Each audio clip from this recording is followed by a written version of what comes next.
بسم اللہ الرحمن الرحیم۔ السلام علیکم ناظرین، بہت ہی انٹرسٹنگ ویڈیو، خاص طور پہ ان لڑکیوں کے لیے، لیڈیز کے لیے جو سمجھتی ہیں کہ اسلام نے ہمیں شاید بند کر کے رکھا ہوا ہے یا ہم پر اتنی پابندیاں لگائی ہوئی ہیں، جبکہ ایسا کچھ نہیں ہے۔ اسلام تو ایک بہت پیارا دین ہے۔ آئیے جانتے ہیں ناظرین۔ ویڈیو شروع کرنے سے پہلے اگر چینل پر نئے ہیں تو چینل کو سبسکرائب ضرور کیجیے گا اور ساتھ ہی بیل آئیکن پریس کر دیں تاکہ ہر آنے والی اس طرح کی ویڈیو آپ تک موصول ہوتی رہے۔ ویڈیو اچھی لگنے کی صورت میں اینڈ میں لائک ضرور کیجیے گا۔ آئیے ویڈیو شروع کرتے ہیں۔ ناظرین، ایک بار ایک لڑکی نے مولانا صاحب سے کہا کہ میں آپ سے ایک بات پوچھوں۔ مولانا صاحب نے فرمایا، جی بولو بیٹی، کیا بات ہے؟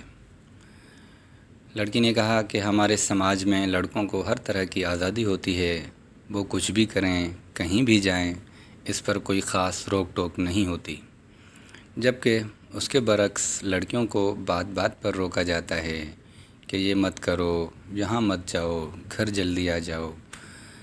تب یہ سن کر مولانا صاحب مسکرائے اور فرمایا، بیٹی، آپ نے کبھی لوہے کی دکان کے باہر، لوہے کے گودام میں لوہے کی چیزیں پڑی ہوئی دیکھی ہیں؟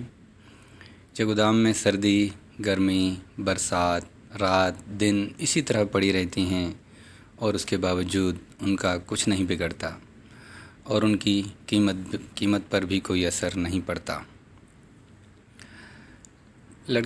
لڑکوں کے کچھ اس طرح کی حیثیت ہے سماج میں۔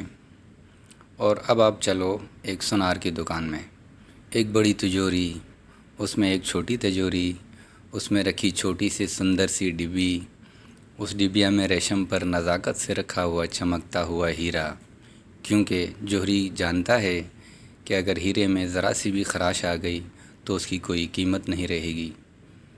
سبحان اللہ۔ تو بیٹی، اسلام میں بیٹیوں کو یہ اہمیت کچھ اس طرح سے دی ہے کہ پورے گھر کو روشن کرتی، جھل ملاتی ہیرے کی طرح، ذرا سی خراش سے بھی اس کی اور اس کے گھر والوں کے پاس کچھ نہیں رہتا۔ بس یہی فرق ہے لڑکیوں اور لڑکوں میں۔ پوری مجلس میں خاموشی چھا گئی۔ اس بیٹی کے ساتھ پوری مجلس کی آنکھوں میں چھائی نمی صاف بتا رہی تھی کہ لوہے اور ہیرے میں کیا فرق ہے۔ سبحان اللہ۔ ناظرین، فرق دیکھا آپ نے کہ کس طرح سے اس لڑکی کو مولانا صاحب نے جواب دیا، اور واقعی اسلام نے عورت کو اس طرح کا مقام دیا ہے کہ وہ گھر میں رہے اور گھر کی چار دیواری میں ہی وہ اچھی لگتی ہے۔ ناظرین، اگر ویڈیو پسند آئی ہو تو لائک اور شیئر ضرور کیجیے گا۔ دعا میں یاد رکھیں۔ اللہ حافظ۔